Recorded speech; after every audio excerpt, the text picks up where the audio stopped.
लोग कहते हैं मेरा यार चांद का टुकड़ा है। मैं कहता हूँ चांद मेरे यार का टुकड़ा है। तेरी सादगी, तेरी आजिज़ी, तेरी हर अदा कमाल है।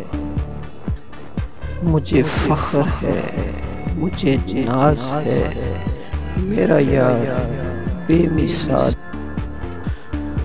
शहजादी की झलक से तो यूं लगता है इस रियासत में नहीं होगा खजाना कोई और। वो मेरी आखिरी हद तो जैसे सोच जाती नहीं उससे आगे।